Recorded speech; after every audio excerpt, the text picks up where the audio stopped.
Então, nós vamos fazer essa última unidade da matéria de hermenêutica.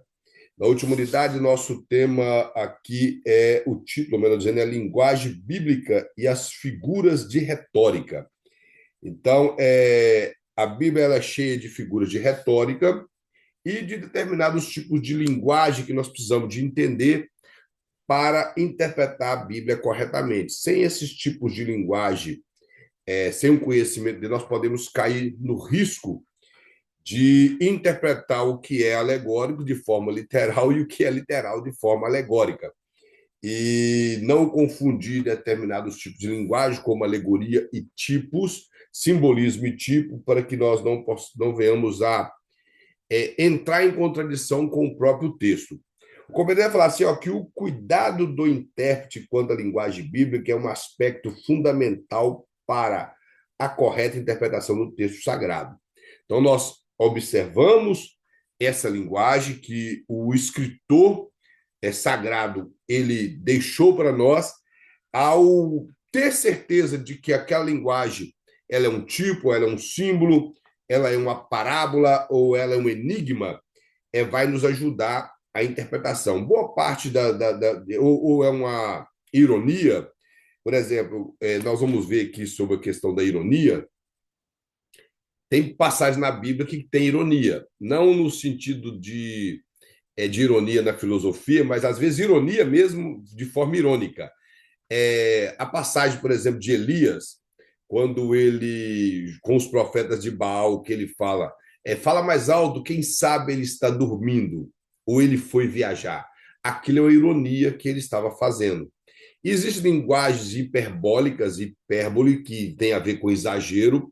Nós vemos essas linguagens lá na passagem de quando os espias vão até a terra prometida, espiar a terra. Quando eles voltam com o relatório, eles falam que as cidades eram fortificadas de muros enormes, realmente isso aí é verdade, mas ao mesmo momento que eles utilizam essa linguagem literal, que a cidade era fortificada era de muros gigantescos, eles alegam também que a cidade existia gigantes, que também é literal, mas de repente eles usam de uma linguagem exagerada, hiperbólica. Eles falam assim: nós aos olhos deles eram como que gafanhotos. O gafanhoto maior tem 8 centímetros e um gafanhoto perto de mim é muito pequeno. Imagina de homens de 2 metros, 2 metros e 10 até 2 metros e 30 de altura.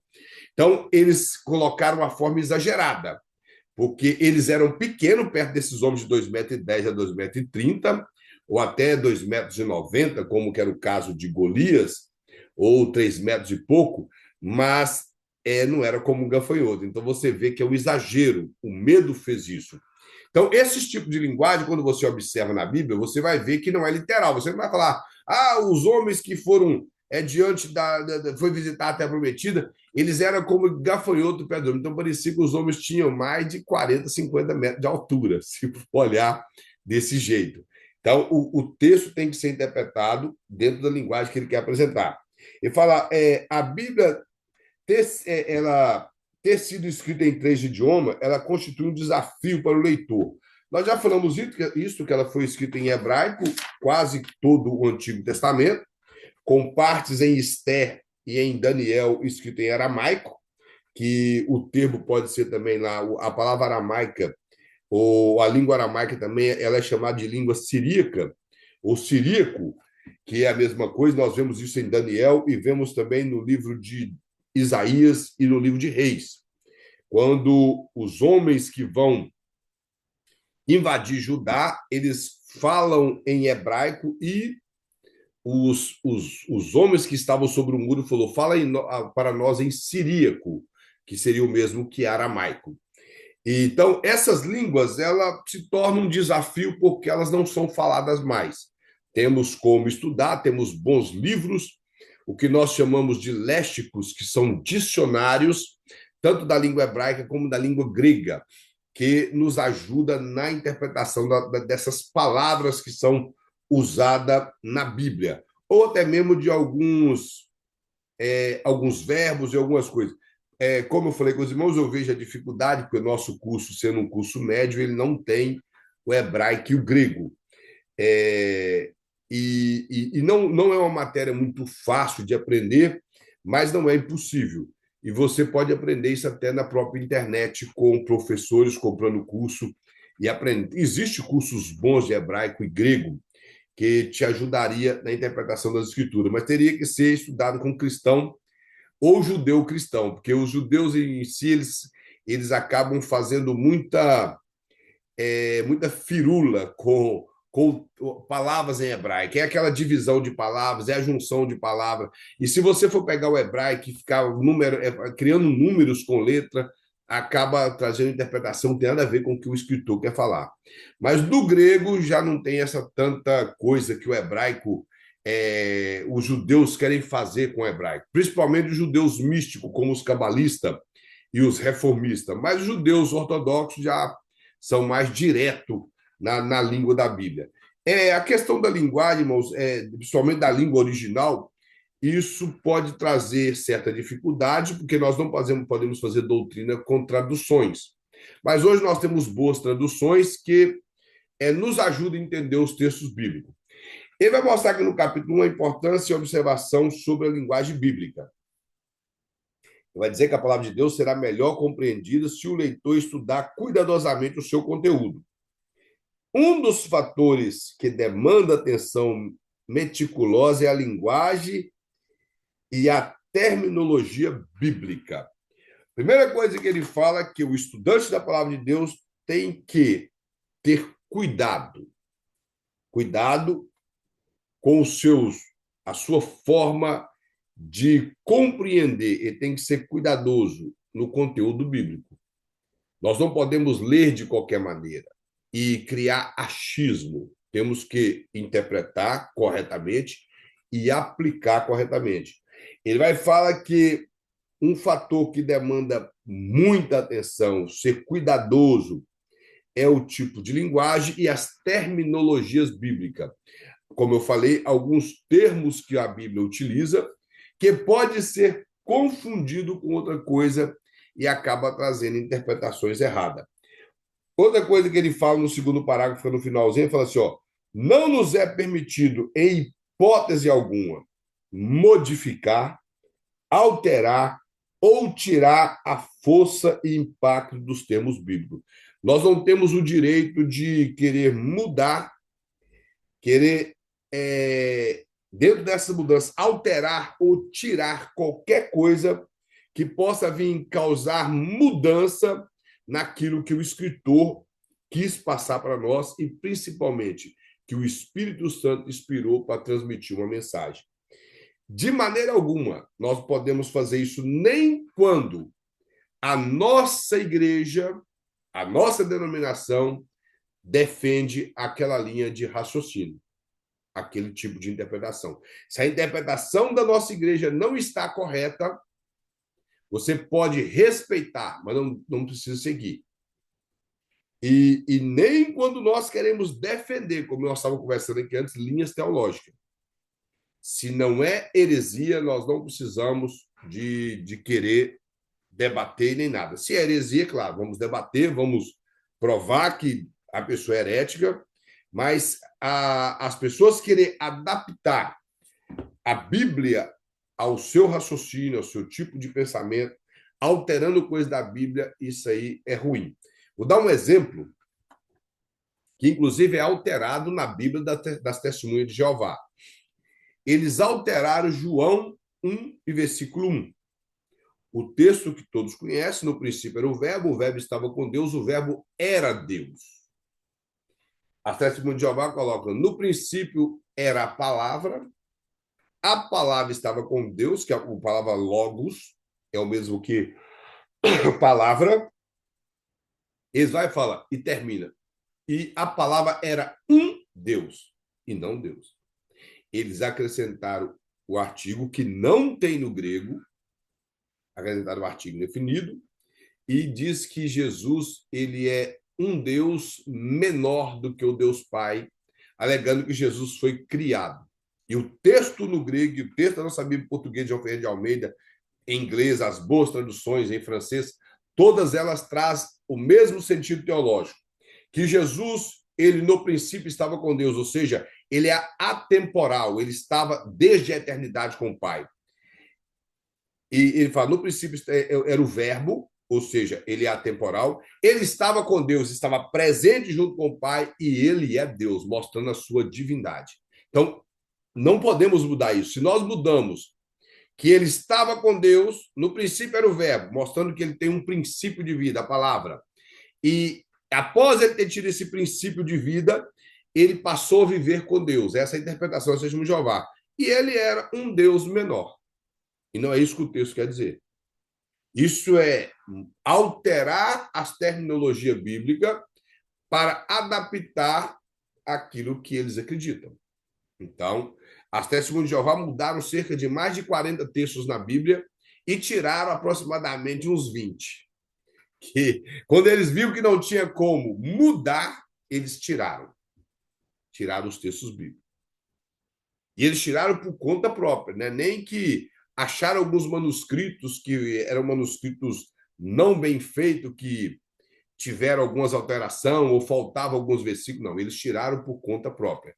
Então, isso aí é heresia. E esse tipo de coisa não é permitido. Ele vai falar significado das palavras.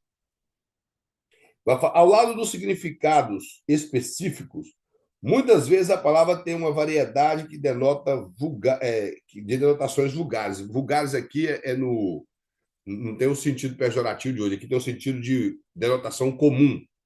É isso que quer dizer. Que muitas coisas na Bíblia ela pode ter uma variedade de denotações de coisas comuns no nosso dia a dia. Vai ficar lá, ó, quando falamos o muro está acabado, suponhamos que o muro está concluído ou completo. Esse seria o sentido. Isso é só um exemplo que ele está dando. Aí ele dá outro exemplo, outra parte, fala assim: José está acabado, que significa que está envelhecido, está derrubado, abatido, está, como diz, acabadaço mesmo. Então, são dois exemplos que eles colocam que mostra conotação diferente até na terminologia. Um mostra que como diz, no português tem esse problema. No inglês, por exemplo, finish e quando você acaba uma coisa que está acabada e quando você finaliza algo, o pensamento é diferente. Mas no português, acabado pode ser que a pessoa está derrubada, ou pode ser que você acabou algo, como ele coloca o exemplo. E na Bíblia, ela traz coisas parecidas com isso. Aí ele vai mostrar aqui, ó. Conhecendo o sentido das palavras na Bíblia Sagrada. Ele vai falar que a Bíblia tem três sentidos: o literal, que é o pé da letra, o figurativo, que é simbólico, e o popular, que é o comum ou usual. Isso nós também vemos na Bíblia. Ele vai mostrar que as duas últimas regras, ela será possível, nós devemos ter, observando com cuidado a segunda e terceira regra, que será possível logo descobrir em sentido qual o sentido de uma palavra ou termo que deveria ser classificado ou aplicado. Ele vai falar aqui o seguinte: quando nós usamos o exemplo e falamos a palavra cruz, que imediatamente vem, é claro, vem na nossa memória a cruz de Cristo. Mas alguns textos trazem essa palavra com sentido diferente de seu sentido ali da cruz, o madeiro que Cristo foi pregado. O exemplo é Mateus 16, 24, quando Jesus fala que se alguém quiser vir após mim, renuncie-se a si mesmo, tome cada dia sua cruz e siga-me. Aqui nós não podemos aplicar literalmente. Não é pegar uma cruz de madeira, colocar sobre as costas e caminhar. Então nós entendemos isso. O próprio texto. Ele está mostrando que, aqui assim, que para seguir a Jesus de todo o coração, há uma necessidade de crucificarmos o nosso eu. O nosso eu tem que ir para a cruz. Então, nós temos que renunciar às nossas próprias vontades e viver a nossa vida tendo Cristo em primeiro lugar, tendo primazia em nossas vidas. Esse é o sentido do versículo. E ele mostra outro versículo que está em Filipenses, que fala que eles estavam falando das pessoas que criaram certo tipo de problema, eles eram inimigos da cruz de Cristo. Ainda também não está falando da cruz literalmente. E nem tampouco da cruz, que é a renúncia. mas está falando de pessoas que são inimigos literalmente de Cristo e da igreja de Cristo. Então, nós vemos que são duas palavras, dois textos que são com conotações diferentes. E você vai ver o texto que fala literalmente de cruz, da cruz que Cristo foi pregado. Então, esses termos têm que ser observados na Bíblia para não falar coisas desnecessárias. Outra coisa que ele vai mostrar aqui, que vai falar assim, ó, é da mais alta importância que o intérprete saiba se a palavra é usada no sentido literal ou figurado. Então, os dois textos que nós usamos aqui é sentido figurado, não é literal. Então, nós temos que ter isso em mente. Ó, o fato de alguns intérpretes não entenderem algumas declarações de Jesus, como, por exemplo, quando ele instituiu a ceia e o partir do pão disse, isto é meu corpo, tornou-se a fonte de divisão na reforma. Nós até falamos não, na verdade não foi, que foi na outra escola. Até a reforma, antes da reforma, houve muito problema com a palavra isto é meu corpo, que é partido por vós. Alguns criam que era literal, outros criam que estava presente simbólico, outros criam que ele estava ali simplesmente numa representação, e nós acreditamos que é simplesmente um memorial. Então, e é o que a Bíblia mostra, que é um memorial. E que é uma representação e não algo literal. Mas esse texto trouxe muitos problemas, porque eu acredito que no momento Jesus pega o pedaço de pão e fala, isto, que é o pão, é meu corpo que é partido por vós, e parte o pão. Que depois, logo no versículo 26, ele fala, tomai e comei. Ele fala que tomai o pão e tomai o cálice. Ele volta para aquilo que era literal. Ele usa de um simbolismo e logo depois, quando todos estão com um pedaço de pão na mão, ele volta e diz que aquilo era um pão e era um cálice. Então não era algo que transformou, que mudou em pedaço de carne e sangue literal. Mas esses textos têm que ser observados de forma cuidadosa. Outra coisa que ele vai mostrar aqui é que nós devemos observar as figuras da Bíblia, a linguagem figurada da Bíblia, que deriva especialmente de aspectos físicos da Terra Santa. Aí ele vai pegar o Salmo aqui, 92, versículo 8, que fala assim: o justo florescerá como uma palmeira, crescerá como um cedro no Líbano. Aí é uma necessidade de você entender como é uma palmeira e como é um cedro no Líbano, o que é um cedro. Então, você teria que aprender sobre essa linguagem figurada.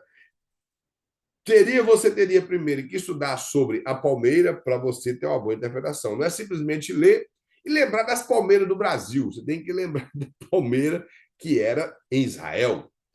E é claro que a semelhança é comum entre elas, mas você vai entender o que ele quer dizer com isso. Primeiro, a palmeira é dentro, principalmente de Israel, ela crescia reta para cima, ela produzia frutos de ano em ano, para quem não sabe, ela produzia fruto, e ela era forte em relação às tempestades. Então, ou seja, na aplicação espiritual, vai falar do crescimento, que é em comunhão com Deus, vai falar da sua permanência fiel nas dificuldades, devido a ela ser resiliente às tempestades. Vai falar da produção de frutos constante, que ela produzia frutos, e mostra o exemplo de firmeza, de esperança nas coisas de Deus. Então, o simbolismo aqui que ele quer mostrar é que o justo ele florescerá como as palmeiras, ou seja, ele vai crescer, ele vai ter firmeza, ele vai dar fruto. Esse é o princípio do versículo. Como cedro, ele vai falar do cedro do Líbano. O Líbano foi um local muito bem destacado, né, nas regiões de Israel. Pertencia a Israel antigamente, depois foi tomado, e hoje pertence até aos árabes, mas foi tomado por muitos outros povos, pelos assírios, pelos babilônicos, e Israel perdeu essas terras. O simbolismo do cedro do Líbano, ele está falando de uma árvore que tinha uma aparência majestosa. E essa árvore ela poderia chegar até 40 metros. As menores tinham 25 metros de altura. E era uma madeira bem resistente. Era uma madeira forte, uma madeira resistente. Ela durava bastante. E outra coisa, ela tinha um bom cheiro. A madeira de cedro. E ela tinha uma dificuldade. Os irmãos lembram daquele pau de braúna do Brasil? Eles falavam braúna. Então, já viu que aquela madeira não apodrece de jeito nenhum? O cedro era parecido com aquilo. Uma das madeiras mais fortes que tinha era o cedro, a outra que vencia ela, mas simplesmente para fazer carvão, era o zimbro. Então, a madeira, o cedro era isso, ele era algo que exalava um bom cheiro, ela era resistente, ela durava bastante. E se você for pegar o simbolismo disso, falando de força, de grandeza, de estabilidade, de nobreza, de longevidade. Então, o que o salmista quer falar? Ó? O justo, ele florescerá como palmeira, ele dará frutos, ele crescerá diante do Senhor e ele vai produzir diante da dificuldade e ele também crescerá como cedro, ele vai ter força, vai ter grandeza, vai ter estabilidade, vai ter nobreza. Esse é o sentido do Salmo. Então, não é literal, está falando de algo que é simbólico. Então, você não pode chegar e falar simplesmente que o justo vai ficar como uma palmeira e interpretar literal. Você tem que saber o que é uma palmeira e o que era o cedro. Outra coisa que ele mostra aqui é o Salmo 51, versículo 7. Essa palavra não é muito comum para nós. Ele fala: purificam como o isopo, e ficarei puro. Isopo era uma espécie de planta que era utilizada nas purificações e até mesmo de crianças recém-nascidas. Quando nascia, eles passavam esse isopo nele e era utilizado até para fazer uma espécie de sabão, na época, para lavar roupa. Eles passavam na criança e também lavava com sal e depois envolvia com faixas. Esse salmo não está falando literalmente que purifica-me, me lava, está falando de passar essa espécie de planta para me poder ficar limpo. Não está falando de higienização literalmente, mas sim de pureza espiritual na vida do salmista. É disso que ele está falando. Após ele pecar, ele está pedindo a Deus para limpar espiritualmente a vida dele, para que ele tenha pureza espiritual. O texto bíblico com expressões hebraicas.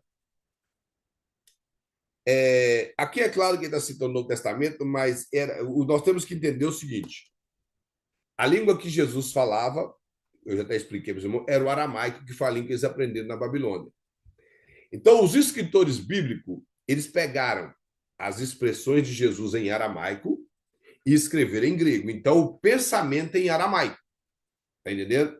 É a mesma coisa de você constrói todo o seu pensamento, a sua fala em português, e algum americano vai escrever um livro sobre as suas falas e escreve em inglês.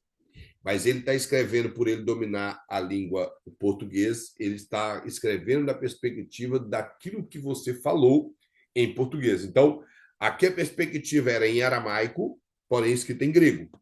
Aí vai mostrar que em Lucas 14, 26, ele vai falar que Jesus ele fala: se alguém vier a mim e não aborrecer o pai, mãe, mulher, filhos, irmãos, irmãs, e ainda também a sua própria vida, não pode ser meu discípulo.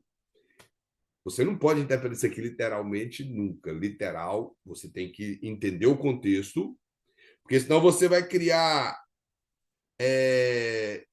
problemas dentro de casa, vai criar uma inimizade com todo mundo, romper com toda a sua família, e não é isso que Jesus está ensinando. Jesus não está ensinando e não está incentivando um rompimento de laços familiares, não é isso que ele está falando. Mas ele quer dizer simplesmente uma coisa, como ele até coloca aí embaixo, que o nosso amor por Jesus deve ser tão profundo que, comparado a esse amor, o amor familiar, ele deve ser acima disso. É disso que Jesus está falando. Que, por exemplo, existe pessoas, como eu conheço história de pessoas, que foi rejeitado pela sua família quando aceitou a Cristo. Ele não criou ódio pela sua família, ele permaneceu amando a sua família, às vezes foi mandado embora de casa ou foi tratado com indiferença dentro da sua casa, mas ele permaneceu com Cristo. O apóstolo Paulo chega até a falar que poderia ocorrer o caso de marido ou esposa descrente, quando na caminhada eles casados, um dos cônjuges aceita Cristo e parece que quando o apóstolo Paulo está ensinando que poderia ocorrer o caso de abandono da parte descrente. Está lá em 1 Coríntios capítulo 7. E houve a ocasião de pessoas que eu convivi que abandonou o cônjuge ou passou a maltratá-lo porque ele virou um cristão. Até que Jesus depois pegou aquela pessoa e transformou. Eu conheço o caso de uma senhora que o seu marido, quando se ela maltratou ele bastante, mas muito, muito, muito. E eu conheço uma pessoa que entregou uma mensagem para o marido dela que ela seria cometido de uma doença e ela arrastaria aos pés do Senhor. E ela reconheceria o Senhor como único Deus, mas que Deus trataria com ela e ela iria morrer salva, mas iria morrer. E foi o que aconteceu na igreja que eu pastoreei. Essa mulher foi lá na frente chorando, aceitou Jesus. Ela queria ser curada, mas ela não foi curada e pouco tempo depois ela faleceu. Ela concordou com aquela situação, ela viu que ela não seria curada e ela concordou. E assim que ela, Deus é tão maravilhoso que assim que ela concordou, ela faleceu. Aí uma ocasião triste foi que um irmão, que inclusive era até um homem de Deus, empolgou e entregou uma mensagem para ela falando que Deus estava curando ela. Na outra semana ela morreu. Então, foi muito triste para o irmão, porque ele entregou uma mensagem que não cumpriu. Mas o texto em si não está dizendo, o texto está mostrando que o nosso amor por Cristo deve ser maior do que qualquer amor que você tem por qualquer coisa. Por filho, por mãe, por pai, por bens materiais, o amor de Cristo. É isso que o texto quer dizer, e não o incentivo a rompimento de laços familiares. Então, são textos que acabam criando. Eu estou dizendo, irmão, porque eu já vi pessoas citar isso aqui com orgulho de ter rejeitado alguém. Ele, como cristão, rejeitou alguém na família e cita isso aqui com orgulho. Não é isso que o texto está falando. Quando a pessoa é rejeitada pela família, é uma coisa. Ele é um cristão, ele segue amando a sua família, mas ele não abandona Cristo. É isso que o texto está dizendo. Ele até fala que Cristo deve ter o primeiro lugar nos nossos corações. Outra expressão comum que muitas pessoas têm problema com isso na Bíblia são as expressões dos hebreus quando eles utilizam o termo pai para designar descendência. Por exemplo, Jesus é chamado de filho de Davi, mas Jesus era filho de Maria e de José como adotivo. Davi viveu 1000 anos antes de Cristo, mas Jesus é chamado de filho de Davi, porque ele vinha da descendência de Davi. E nós vemos o caso de Onri. Onri era pai de Acabe. E Atalia era filha de Acabe, mas ela é chamada de filha de Onri. Na verdade, ela era neta de Onri e não filha. Nós temos também um caso que encontra-se em Daniel capítulo 5, que fala que o rei Belsazar, ele não confundindo Belsazar com Beltesazar, Beltesazar foi o nome dado a Daniel e Belsazar o nome do filho de um dos reis da Babilônia.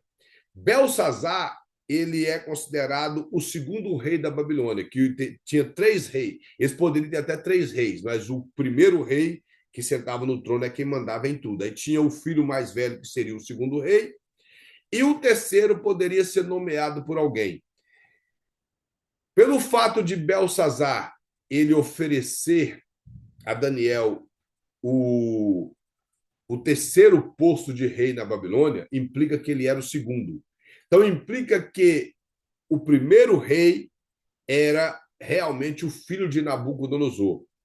E a Bíblia fala que Belsazar ele é chamado de filho de Nabucodonosor. E a maioria dos intérpretes interpreta que ele era neto de Nabucodonosor e não filho, pelo fato de descendência.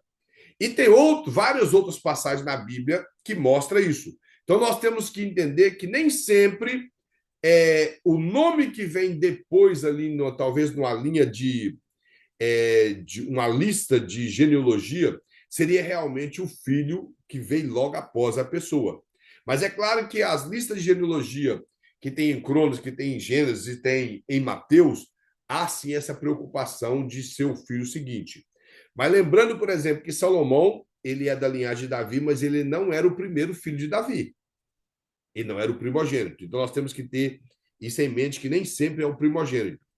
Mas outras passagens da Bíblia vai sempre relacionar alguém sendo filho de outra pessoa, quando na verdade não é.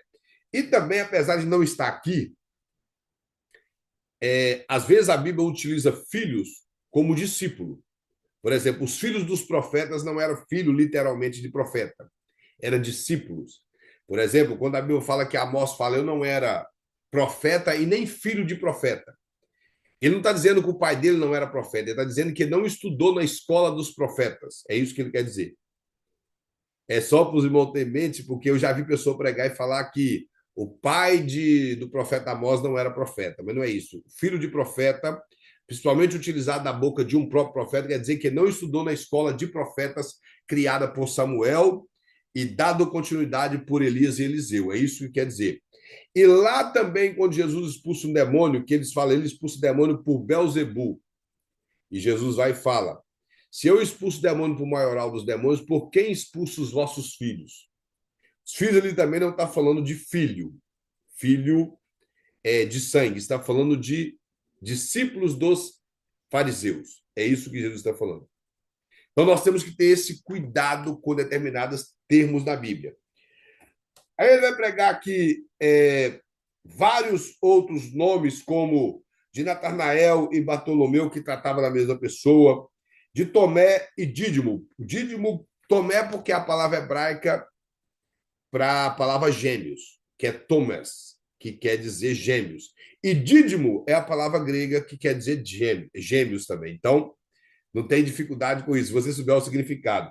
E Natanael e Bartolomeu, você observa na lista dos discípulos, dos apóstolos.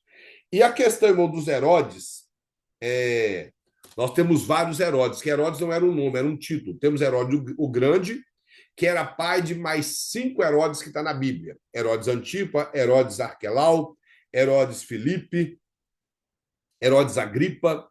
Todos esses estão nos evangelhos e em Atos. Temos que ter um certo cuidado para não pensar que está falando da mesma pessoa.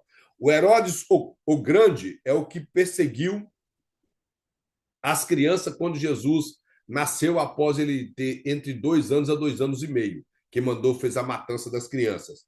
Tem o Herodes Filipe, que é o Herodes que mandou prender João Batista. Tem o Herodes Agripa, que já está no livro de Atos. E daí por diante, o Arquelau. Tem aquele Herodes que Jesus foi enviado até ele para ele examinar Jesus juntamente com o governador, que era Pilatos. Então, são pessoas distintas. E do mesmo jeito, várias Marias na Bíblia. Maria Madalena, Maria Mãe de Jesus, a outra Maria, que a Bíblia fala assim. Então, são várias Marias, José, bastante também. Inclusive, existem pessoas que confundem o José lá do Egito, com o José, pai de Jesus, o padrasto de Jesus. Então, são mais de quase 2.000 anos de diferença e eles ainda conseguem confundir. Judas é um nome muito comum. Eu já vi pessoas pensar que o Judas que escreveu a carta é o mesmo Judas Iscariote. Então, são pessoas completamente distintas. Nomes e lugares. Os nomes e lugares, irmãos, nós temos que prestar muita atenção. Por exemplo, Sinai. Você vai, às vezes, achar alguma passagem na Bíblia que vai falar Sinai, e o mesmo texto vai ser citado em outro lugar e vai falar Horebe. O Monte Sinai e o Monte Horebe é o mesmo monte. Há quem crê que é apenas lados diferentes do monte. E há quem crê que é simplesmente termos usados pelos judeus. Mas parece sim que são lados diferentes do monte. Um lado, eles tinham o termo Sinai, e o outro lado era o Horebe. O livro de Gênesis é muito citado, melhor, o livro de Êxodo, da lei sendo entregue no Sinai. Mas lá em Hebreus fala que foi entregue no Horebe. Então, para que não haja confusão, você vai entender que o monte é o mesmo. Utilizar o termo Etiópia e o mesmo termo Cush, porque a Etiópia, que é o país, veio de um dos descendentes de Noé, que é Cã, que tinha um dos seus filhos chamava Cuxi. Então, os cuxitas e os etíopes é uma coisa só. Você, por isso que nós não podemos pular a genealogia da Bíblia e lembrar que toda a Bíblia tem que ser lida, para que nós não venhamos a correr esse risco. Outra coisa que é muito comum é o chamado Mar da Galileia, que na verdade é um grande mar, é um grande lago. Ele é chamado na Bíblia de Mar da Galileia, de Mar de Tiberíades, em homenagem ao imperador Tibério, e também de Mar de Quinerite. E tem outro nome também que é chamado de Lago de Genezaré. Só que aqui ele não colocou eu, que se você quiser anotar aí, ele é chamado também de Lago de Genezaré.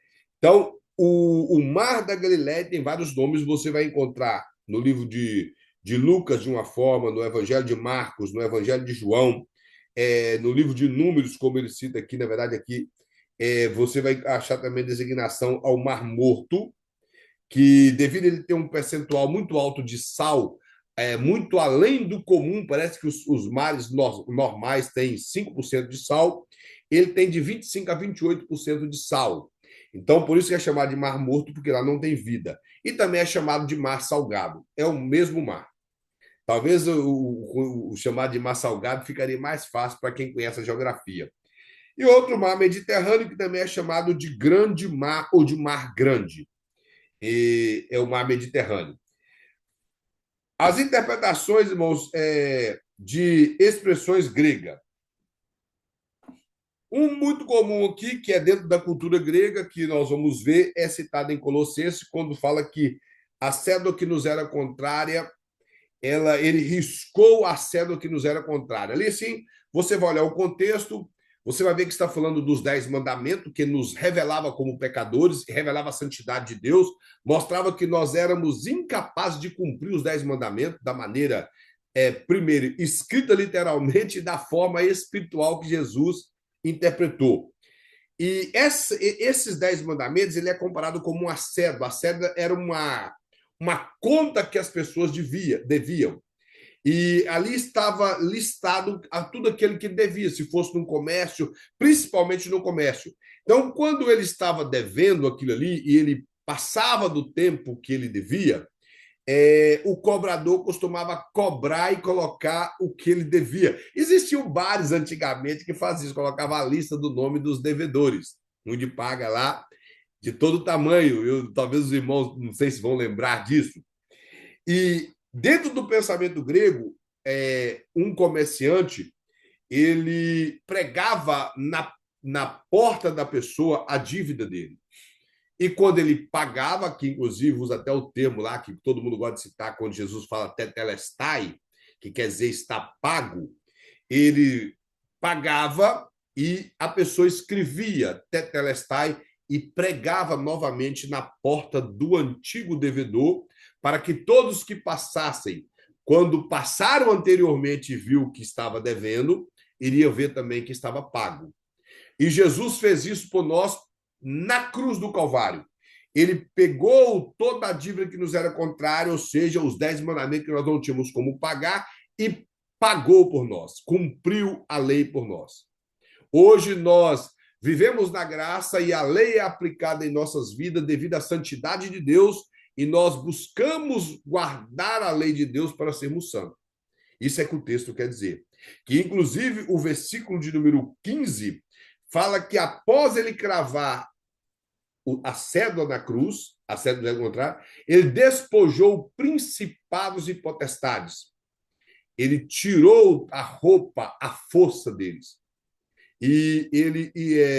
O texto fala que ele expôs eles à vergonha, porque a força da lei, a Bíblia fala que a força do pecado é a lei, porque a lei condena e nós não tínhamos como cumprir.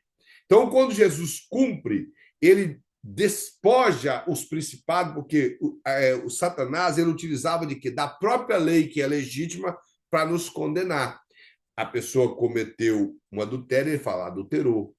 Ele cometeu um homicídio, ele fala, ele cometeu homicídio, ele é digno de morte, porque a lei falava que quem adulterava morria. Quem matava também morria. Então Jesus veio e cumpriu isso por nós, ele morreu a nossa morte. É isso que o sentido teológico e a interpretação correta do texto quer falar. Só que se a pessoa. E aqui o que ele está mostrando é o pensamento grego na interpretação. Isso era uma cultura muito normal entre os gregos de pregar a dívida da pessoa na porta dela e após ela pagar, ele pregar lá também o tetelestai, o está pago.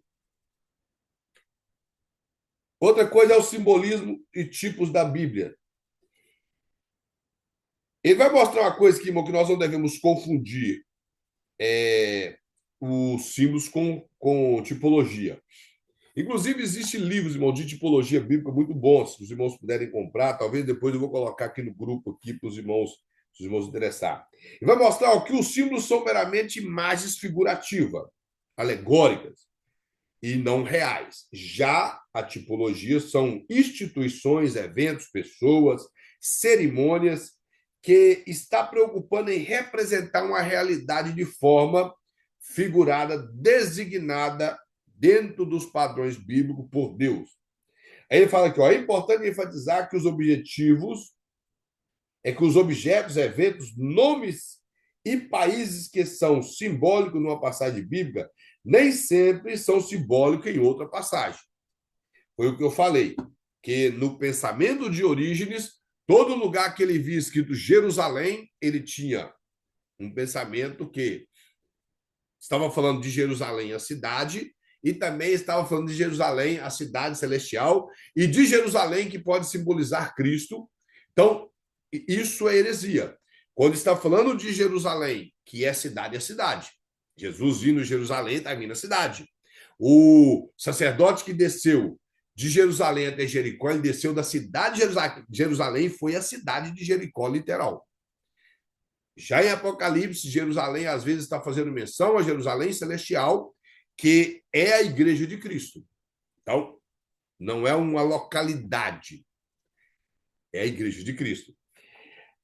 Aí ele vai dar um exemplo aqui da Babilônia. Em Daniel 1:1, falando da chegada de Daniel no período do reinado de Jeoaquim na Babilônia, era literalmente a cidade de Babilônia.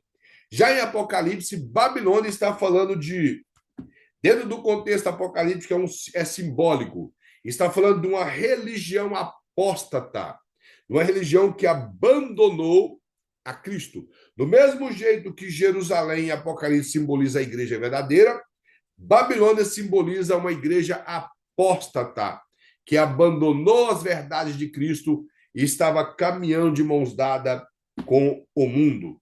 Isso é o simbolismo da palavra Babilônia no Apocalipse. Agora, é claro, o intérprete deve compreender o simbolismo e entender essa passagem simbólica para que ele não interprete errado.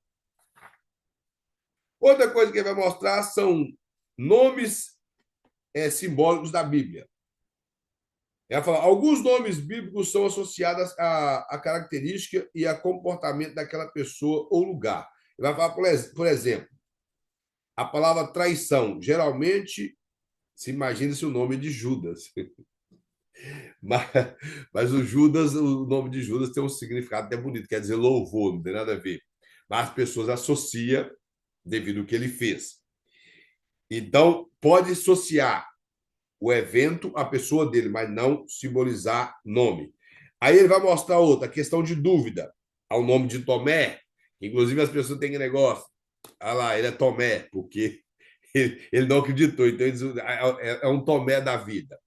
É só os irmãos ver que eles associam algo que ocorreu na vida dele ao nome da pessoa. Então, isso é muito comum.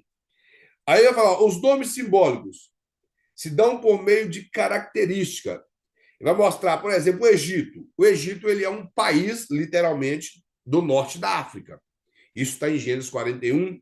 Isso você vê em Gênesis 11, quando ali é o catálogo das nações, os filhos de Noé dividida em três e os seus filhos, onde eles começaram a ocupar.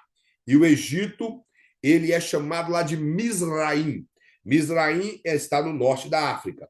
E mais aí vai mostrar que nas escrituras sagradas também pode ter o simbolismo de idolatria, de um mundo ímpio, trazendo a menção daquilo que é simbólico de que é mal, de que o deixar o mundo entrar na vida da pessoa. Por exemplo, nós pegamos, as pessoas gostam muito de pregar através de simbolismo e fala de José, o José do Egito, e que ele esteve no Egito, mas o Egito nunca esteve na vida dele. Aí eles acabam falando que o Egito é o mundo e coisa e tal. Boa parte das pregações são assim, mas é claro, tem passagem na Bíblia que o Egito vai estar falando do mundo e tem passagem que está falando realmente da cidade do Egito. Outro que ele vai falar é o nome Judá. E Judá, ele foi um dos filhos de Jacó, dentro dos 12 filhos de Jacó, e ao mesmo tempo Judá pode estar se referindo a uma das 12 tribos de Israel, todo o povo que pertencia à tribo de Judá. Porque do filho de Jacó, Judá, veio toda a descendência de Judá. E também, apesar de não ter colocado aqui, Judá, dentro da Bíblia, sonho dos profetas, pode estar se referindo ao reino do sul, que tinha sua sede em Jerusalém. Então, que fala do reino de Judá, que quando teve a divisão do reino. Então, nós temos que ter isso em mente também. Outra coisa que ele fala são simbolismo como a Bíblia mencionada a respeito da Bíblia, como lâmpada, espelho, lavatório, pão, carne, mel, fogo, martelo, espada e semente e luz. Isso são símbolos que, através de uma forma figurada, está falando da palavra de Deus, como lâmpada, que está aqui o Salmo do mundo conhece, como espelho, aquele que nos reflete, como lavatório que estava lá no tabernáculo e é citado por Paulo, que nós somos lavados pela palavra de Deus. Jesus também fala isso para Pedro. Como pão, aquilo que nos alimenta, como espada, aquilo que corta o que não presta, como semente, aquilo que produz dentro de nós uma vida melhor para Cristo, e como luz, aquilo que ilumina a nossa vida espiritual. Aqui ele vai dar um gráfico a respeito de símbolos. Isso deve ser observado, interessante. Ele fala de abelha, que estava representando a nação dos reis da Síria, que, através do seu rei e do povo da Síria, baseada em Isaías 7. E pode também estar simbolizado lá, melhor, usado de forma literal lá em Juízes, quando Sansão matou um leão e no outro dia, ao passar, melhor, o dia depois, ao passar, o leão estava em decomposição e as abelhas fizeram mel ali na carcaça do leão. Então, aqui em Juízes é literal e lá em Isaías está sendo de forma simbólica. Então, nós temos que entender isso. Eu peguei só o primeiro, não vou gastar com tudo isso, e os irmãos, depois, se quiserem ler e conferir, os irmãos vão ver o que é literal, está de um lado, e o que é simbólico está do outro. Ele vai mostrar a tipologia bíblica, vai falar que a tipologia é a ciência que estuda os tipos. Ele vai mostrar que tipos são elementos reais que apontam uma realidade futura chamada antitipo. O tipo é a realidade e o antitipo é o que estamos comparando. Ele vai dar um exemplo aqui. E ele vai mostrar uma coisa: nós devemos ter muito cuidado também com o uso de tipos na Bíblia. Por que devemos ter cuidado? Para nós não pensarmos que tudo é tipo. Como eu já falei, José é um tipo de Cristo. Tem comprovação na Bíblia e no Novo Testamento que isso mostra? Não. Abraão é um tipo de Deus. A Bíblia comprova isso no Novo Testamento? Em algum outro passagem? Não. Então, se a Bíblia não mostra, não é. Estou entendendo? Nós temos que ter esse cuidado. E o comentário vai mostrar por quê. Ele falou que existe pelo menos 3 características fundamentais nos tipos. Primeira, deve haver um ponto evidente de semelhança e analogia entre tipo e antitipo. E antítipo. Antítipo a palavra. Segundo, deve haver evidência de que a coisa tipificada representa o tipo que Deus indicou. Tem que ser o que Deus indicou e não o que nós pensamos que é. E terceiro, o tipo deve ser figura de alguma coisa futura. Ele vai mostrar outro cuidado que o leitor deve ter, é que o tipo não pode servir de base para doutrinas fundamentais da fé cristã. Ou seja, a doutrina já existe e ela pode ser representada por um tipo, mas o tipo não cria doutrina. Do mesmo jeito que parábolas, elas expressam uma doutrina já existente e não para criar doutrina. Então, essas linguagens figuradas na Bíblia não cria doutrina, ela expressa doutrinas verdadeiras e de formas tipológica ou de formas alegóricas para clarear a mente dos primeiros leitores e a mente das pessoas que estariam lendo futuramente. Ele dá um exemplo aqui de 1 Pedro, capítulo 3, versículo 18 e 19. Ele fala assim, ó, os quais, ao tempo, foram rebeldes. Aqui ele está falando do período de Noé. Quando na longanimidade de Deus esperavam nos dias de Noé. São pessoas que quando Noé estava fazendo a arca, eles viviam desordenadamente, sem preocupar. Enquanto se preparava a arca, no qual poucos, isto é, oito almas, se salvaram pela água.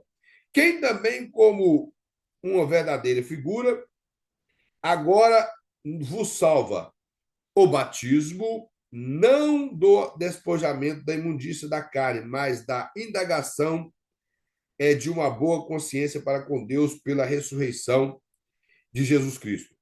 O que ele quer mostrar é que, como as águas inundaram a terra e mataram muitas pessoas, sobrou apenas 8, hoje o batismo aí vai mostrar que não aquele batismo pregado por João e efetuado pelos discípulos de Cristo, que era o batismo do arrependimento. Ele está mostrando que não era esse batismo, mas um despojamento da imundícia da carne. Que ele está mostrando, não era um batismo da imundícia da carne, como foi pregado por João, que ele estava falando do batismo de arrependimento, onde as pessoas deveriam não simplesmente só se purificar, como era na lei cerimonial, mas uma verdadeira mudança. Vai falar, mas da indagação da boa consciência.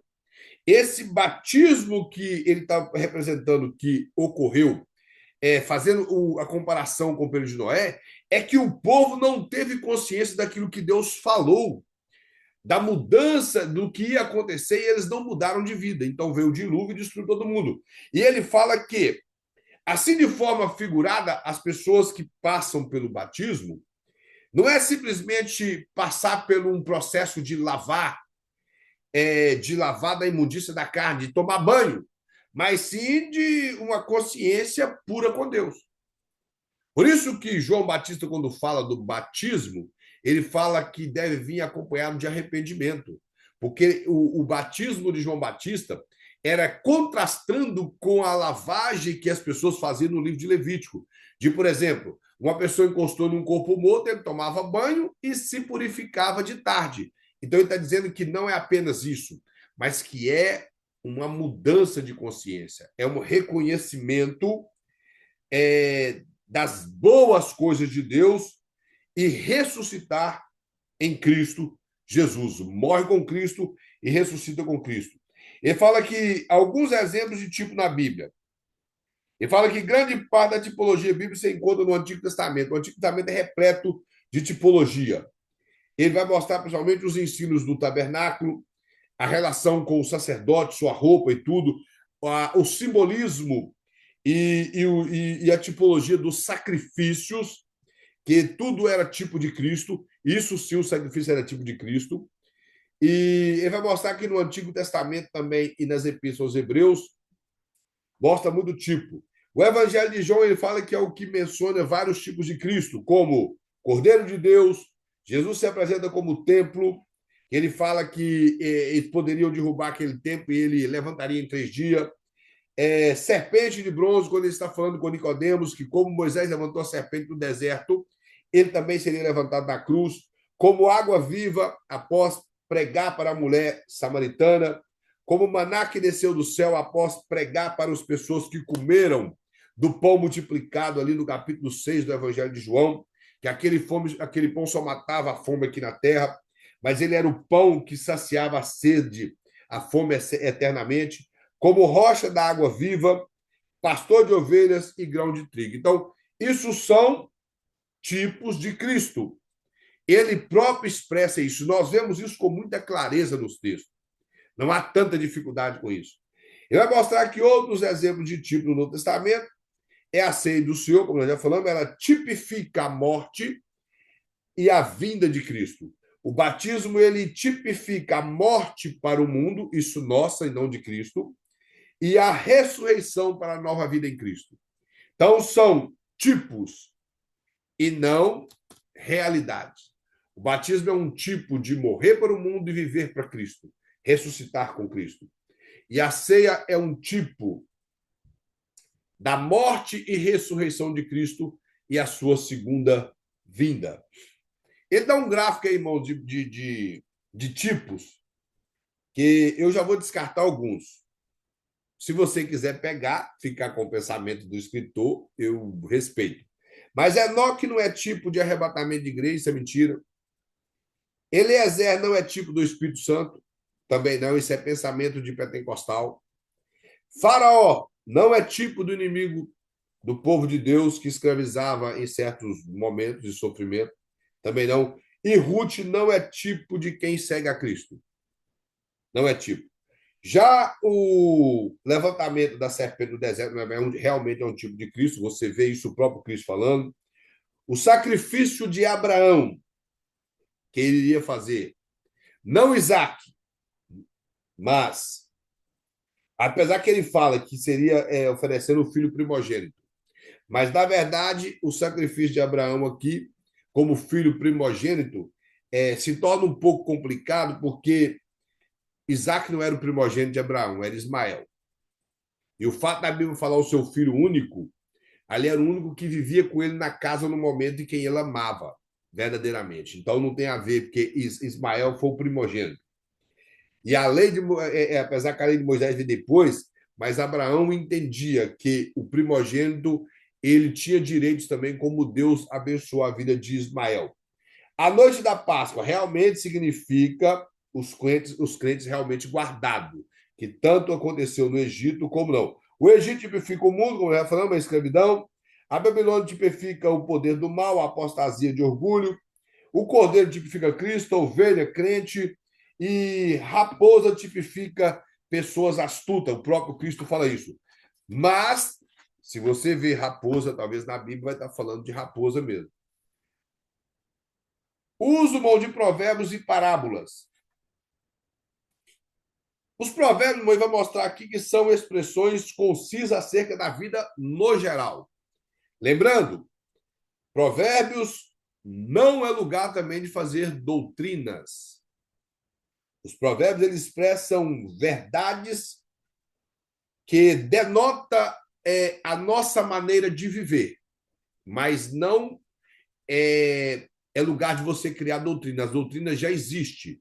E em provérbios elas só são reforçadas. Por exemplo, eu vou dar um exemplo aqui que as pessoas interpretam esse versículo muito errado.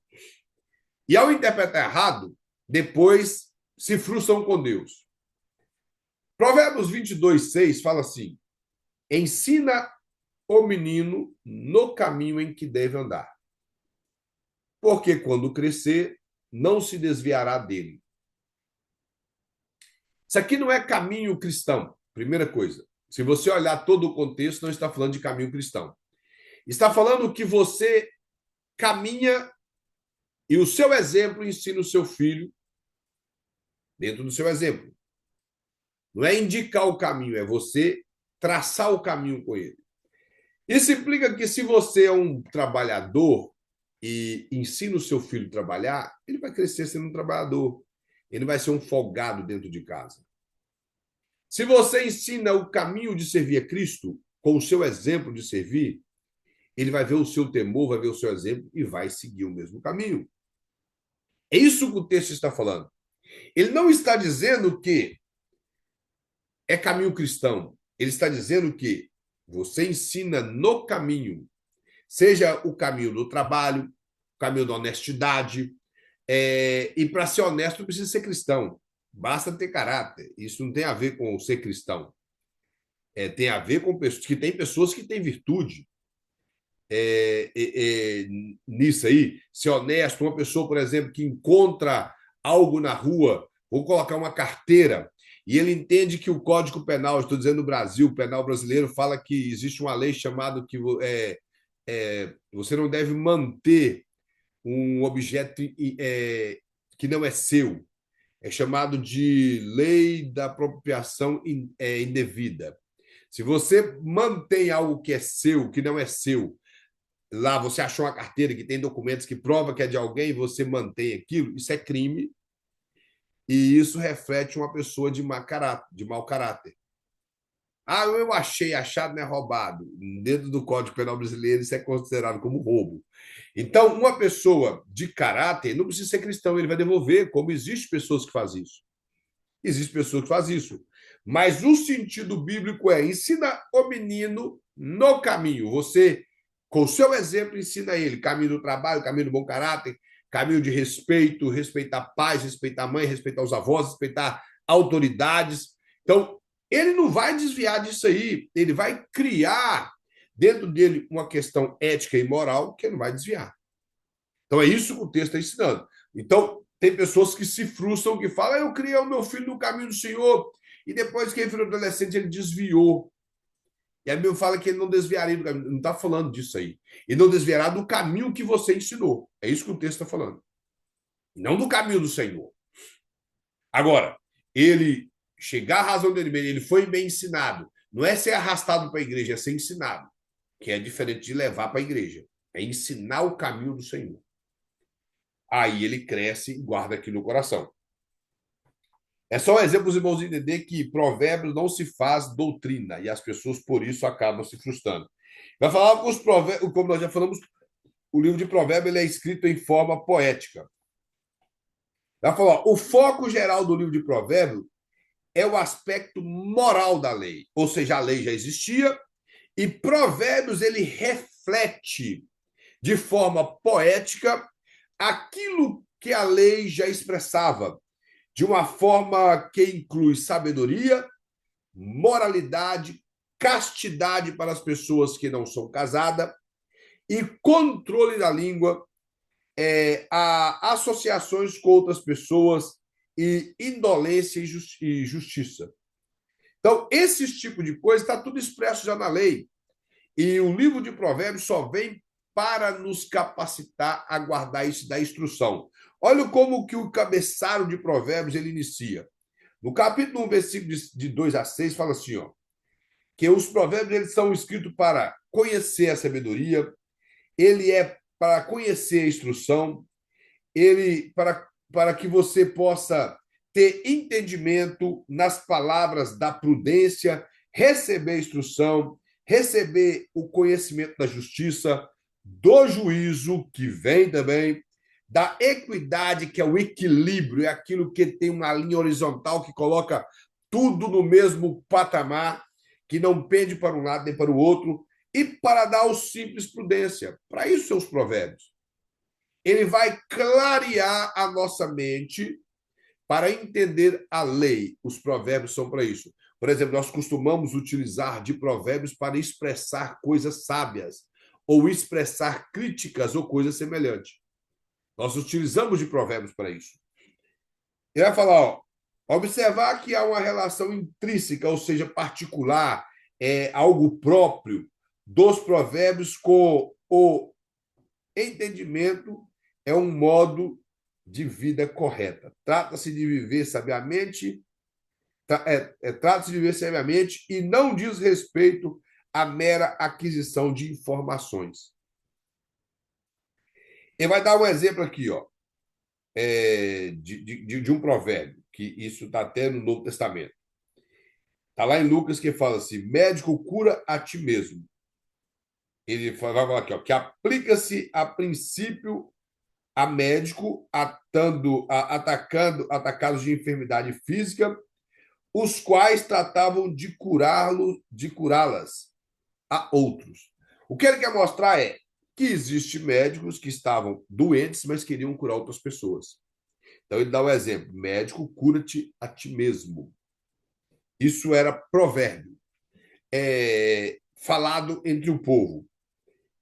Ele vai mostrar aqui, ó, que incredulidade, que se está falando de incredulidade contra ele, E outros provérbios: nenhum profeta é bem recebido em sua própria terra. Isso o próprio Jesus falou isso, que o profeta não tem honra na sua pátria. Isso seria algumas traduções melhor. Que fala que as pessoas não teriam honra na sua casa. É o mesmo que muitas pessoas costumam dizer, que santo de casa não faz milagre. Os irmãos já ouviram esse provérbio criado no dia a dia: o santo de casa não faz milagre. Jesus utiliza um termo muito comum entre os judeus daquela época para dizer que o profeta não tem honra na sua pátria. Outro provérbio utilizado, que inclusive existe no Talmud de Jerusalém, que existem dois Talmudes, o babilônico de Jerusalém, e Jesus utilizou dessa frase, que ele fala assim: não passa um camelo no fundo de uma agulha. Melhor, é mais fácil passar um camelo no fundo da agulha do que o rico entrar no reino do céu. As pessoas fazem tanto problema com esse provérbio que Jesus falou, mas Jesus simplesmente citou um provérbio que estava escrito no Talmud e que era muito repetido pelos fariseus. E aquele jovem que era um fariseu, ele pertencia à linha do farisaísmo. Jesus vai e expressa aquilo que era muito comum no dia a dia dos judeus. Aí as pessoas criam a maior coisa para poder explicar o que é o camelo, o que é o fundo da agulha, que camelo ele é uma foi escrito errado, que a palavra camelo e camilo, elas são parecidas, a palavra camilo quer dizer corda grossa, e fundo da agulha ali é agulha mesmo. Aí outros falam que fundo da agulha é uma porta pequena e que existe em Israel, mas a arqueologia não prova isso.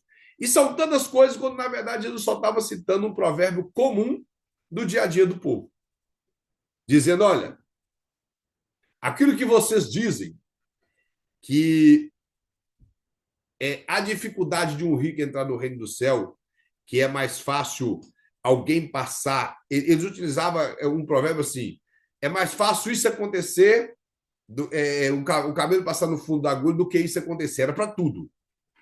Então Jesus vai falar que é mais fácil passar um cabelo no fundo da agulha do que um rico entrar no reino dos céus. Alguém que tem o coração do dinheiro, não simplesmente quem é rico, mas é quem tem o coração da riqueza. É isso que o texto quer dizer. Então, era algo comum do dia a dia. Isso era algo normal para eles. Então, são expressões que nós temos que entender. Senão, vai criar esse monte de argumento dentro de um versículo que não é isso que o versículo quer dizer. Outro está lá em Pedro, que esse é muito comum, que fala: o cão voltou ao próprio vômito e a porca lavada voltou a revolver-se no lamaçal.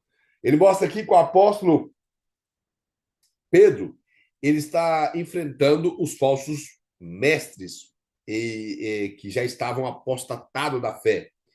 E ele fala que esses apóstolos eram reincidentes que bajulavam a fé e semeavam a ruína naquela época. Ele emprega dois fatos que todos deveriam ter observado e condensado num provérbio. Ele vai mostrar isso, que era o cachorro, após fazer vômito e comê-lo, e a porca, depois de lavada, isso era normal ele deitar numa lama novamente. Isso era muito normal. Então, ele mostra que os falsos mestres, o que eles semeavam era isso, era coisa que não iria mudar nada na vida de ninguém, que as pessoas elas estariam voltando às mesmas práticas de antes por dar ouvido aos falsos mestres. Ele fala: cuidado com a interpretação dos provérbios. Ele mostra que o leitor, é importante que o leitor saber que os provérbios não devem ser entendidos para além do sentido. A falta de cuidado com a forma de ser objetiva e direta dos provérbios leva o intérprete a aplicá-los adequadamente. Ele vai dar um exemplo, Provérbio 31, 14. Ele fala a respeito de Lemuel, que comparou a mulher como um navio mercante. Ele fala que, obviamente, ele não está se referindo aos aspectos físicos, e sim porque a semelhança do navio mercante, a mulher, que era virtuosa, ela vai em vários lugares em busca de alimento para alimentar a sua família. Isso aqui é aquela parte da mulher virtuosa que fala: quem achará. Se você ver ali, você vai ver que Essa mulher virtuosa, a palavra virtuosa ali tem um sentido de palavra valente. Nós pensamos que virtuosa tem a ver com virtudes de alguém, mas a palavra hebraica ali era uma mulher valente, ela não media esforços, nem, e o sentido é nem que se fosse para ir para a guerra, ela iria. Mas aqui o sentido dessa mulher virtuosa é uma mulher que ela é desbravadora, ela trabalha, ela cuida de filho, ela arruma um jeito de trazer alimento para casa, ela faz costura. O texto lá você vê que ela é empreendedora. Esse é o sentido da palavra ali que o Provérbios quer mostrar. E não é que ela é um navio. A parábola, ele vai mostrar que as parábolas e suas aplicações. O termo parábola significa colocar do lado. Trata-se de uma relação paralela de elementos que possibilitam uma comparação. As parábolas elas têm a preocupação de expressar a realidade através de comparações. Isso é o sentido de uma parábola. Ela traz semelhanças de uma coisa através de outra linguagem. Como, por exemplo, eu falei que o reino dos céus é semelhante a 10 virgens. Essa figura de um casamento era muito comum em Israel. E Jesus compara o reino que é a igreja de Cristo, sendo comparada com essas 10 virgens. 5 delas eram prudentes e 5 imprudentes. Então, é o que ocorre no meio do povo de Deus. Há pessoas que realmente são cheias do Espírito Santo e há pessoas que não. E que a frustração só vai acontecer quando ouvir a voz do noivo. E as que têm azeite na botija, elas estão com luz e por ter luz elas poderão entrar no reino eterno. E já as demais, elas serão rejeitadas pela sua maneira de portar-se, despreocupada e viveram de qualquer maneira. Para nós finalizarmos, nós vamos ver que existem algumas linguagens de figura aí, como eu falei com os irmãos, que são aqui no capítulo 4. Aqui todo aqui é uma questão da parábola. Ele está explicando parábola, então vai mostrar qual a finalidade da parábola, como Jesus, por que Jesus ensinava através da parábola, e vai mostrar que era para dar entendimento e transmitir verdades espirituais, essa é a finalidade da parábola. O método de interpretar a parábola vai mostrar que nós devemos ter cuidado básico que devemos tomar para interpretar uma parábola, e não confundir a parábola com a alegoria. Então, ele vai mostrar alguns princípios aqui, que vai primeiro, nós devemos ver o propósito da parábola. Precisa estar bem claro. O que Jesus quer ensinar com aquele pensamento daquela parábola? Qual a comparação que ele está fazendo? Quando Jesus, por exemplo, fala da parábola do juiz iníquo, que uma mulher foi lá e ela pediu ele para fazer justiça por ela e ela não. E ele se sentiu incomodado até que ele foi lá e fez justiça para a mulher. Qual que é o sentido? Você vai ver em cima que é o sentido da oração sem desfalecer. É ser constante na oração. Então, o sentido da parábola aqui você não precisa ficar agarrando em detalhes. Outra coisa que ele vai mostrar é que observar cuidadosamente a introdução ali, o início da parábola. E também a conclusão. Deve ser isso. Consultar o contexto da passagem bíblica, é outro exemplo. Aí vai mostrar aqui alguns exemplos de parábola para que nós não tenhamos dificuldade. A linguagem de retórica, as linguagens retóricas. A metáfora, ele vai falar que essa figura indica semelhança. Isso é a metáfora. Vai mostrar, por exemplo, o Senhor. Ele é rochedo, que ele é inabalável, ele é lugar forte, que também ele está ali sem se mover. Ele é libertador. Ele vai falar que ele é fortaleza, ele é escudo, ele é salvação e é refúgio. Então, aqui é de uma maneira, isso aqui é uma metáfora a respeito de Deus. É algo que indica semelhança, que Deus ele é semelhante a uma rocha, ele é semelhante a um lugar forte. Então, é isso que a metáfora quer falar. Ele vai mostrar a metáfora no Evangelho e vai dar as explicações aqui, os exemplos. A símiles, que é uma figura de retórica, que é... A símile é o mesmo que uma semelhança também. Então, eu ia falar aqui que é uma das figuras mais usadas na Bíblia. Ele vai falar, todo aquele que escuta essas minhas palavras e as pratica. E vai mostrar que ele vai assemelhar essa pessoa a um homem prudente que edificou a sua casa sobre a rocha. E o que não houve é semelhante a um homem imprudente. Então, a símile é uma comparação através de semelhança. A metonímia, ela vai falar que indica a relação com a causa e o efeito. Ela vai falar, ó, ele tem Moisés e os profetas. Aqui ele está mostrando essa passagem do Rick Lázaro, quando ele pede para poder enviar alguém ressuscitado dos mortos para evangelizar a família deles, ele fala não, porque eles têm Moisés e os profetas, ou seja, eles têm a lei de Moisés e os escritos dos profetas, e não semelhantemente tem profeta, o profeta literal e Moisés, mas sim, eles têm todos os escritos de Moisés e todos os escritos dos profetas, que compunham a Bíblia veterotestamentária. A alegoria trata-se de uma linguagem que busca revelar o sentido espiritual por trás da figura. Nós falamos isso. Ele vai mostrar que a alegoria, por exemplo, de Israel como uma vinha, está preocupando mostrar o sentido espiritual daquilo que o profeta ou o escritor, como Jesus mesmo, compara Israel com uma vinha. O paradoxo são passagens que parecem se chocar. Temos que ter cuidado com isso. Parece entrar em choque uma com a outra. São passagens paradoxais. Ele vai, por exemplo, vai colocar, porque aquele que quiser salvar a sua vida, perdê-la. E aquele que perder a sua vida, por amor de mim, achará. Parece até a Dilma falando. Mas a Dilma teria facilidade muito de interpretar esse versículo aqui, que é a linguagem dela. Mas o que. Então, parece haver uma contradição no versículo, mas ele está mostrando um paradoxo entre as coisas. Ou seja, você perde a sua vida, essa vida mundana, então você acha a vida verdadeira. Você. E falei, quem quiser perder a sua vida por amor de mim, vai achar a vida em Cristo.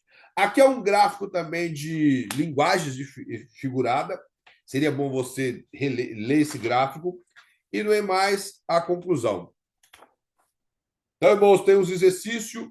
Eu mandei no grupo para os irmãos os exercícios.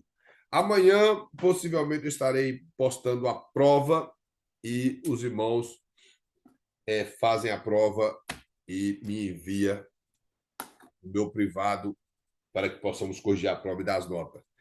Eu vou colocar novamente um aviso no grupo da escola para que os irmãos tenham uma data para me entregar a prova. Teve pessoas que teve dificuldade, por alguma razão me entregou a prova muito tarde. Eu ainda consegui lançar nota, deu para me lançar nota. Mas se demorar e fechar a plataforma, a pessoa vai ter que fazer de novo a prova. Então, isso é ruim. Então, os irmãos que estão aqui me entregou a prova na data certa, mas nós tivemos alguns irmãos que demorou bastante. Então, eu vou colocar no grupo para que as pessoas fiquem atentas. Bem, irmãos, Deus em Cristo abençoe a todos. Mais uma matéria concluída, graças a Deus. Temos ainda mais umas 14 matérias para nós. Eu acho que é isso mesmo, acho que nós estamos no livro de número 10. Então, mais esse ano e um pouco do ano que vem terminamos com a turma que iniciou. Na verdade, iniciou com o segundo livro, porque o primeiro já havia passado lá em Marlborough, mas nós vamos ir vencendo em nome do Senhor Jesus. Vamos agradecer a Deus e logo após o irmão sinta-se em liberdade para se retirar da sala.